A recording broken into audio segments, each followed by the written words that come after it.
映月，今儿叫你来这儿，不光是祭拜祖宗亡灵，我也有话要当着列祖列宗的面儿问问你。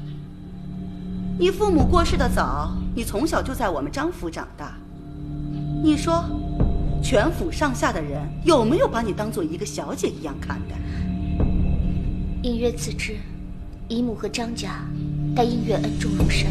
好，既然你叫我一声姨母，那我就不能对不起你早逝的母亲，我不能眼睁睁看着你自寻死路。你说，是不是这个理儿？快！母亲大人，娘娘来得正好，帮我说的话做个见证，省得以后别人以为我的心偏了意了。这么对待一个小姑娘，太不人道了。哎，不行，我不能袖手旁观啊！我是一纯爷们儿。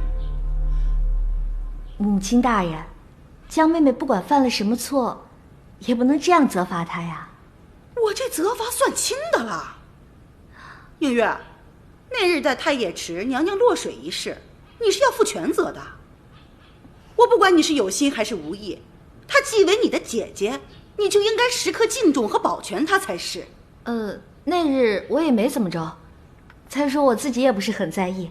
母亲，您就不要这样虐待江妹妹了。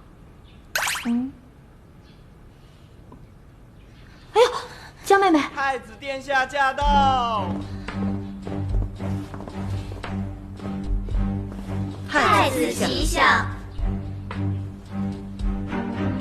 岳母大人，江氏乃赵王的妃子，您这般责罚，恐有不妥吧？太子殿下自己也说了，这映月是赵王的王妃，您插手来管此事，恐怕也有些不太妥吧？我自幼便与映月相识，一直把她当作妹妹看待，恐怕这不能算是插手吧。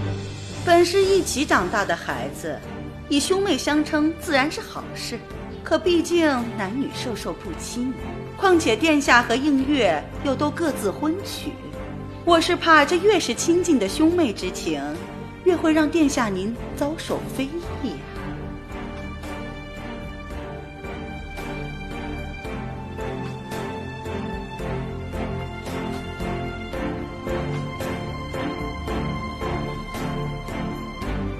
好在哥我是个怜香惜玉的人，这次就让我替你英雄救美吧。母亲大人，归宁呢本来是件高兴的事情，你说这江妹妹在这跪着，一直让祖先看着也不太好，祖先们都累了。母亲，这倒是。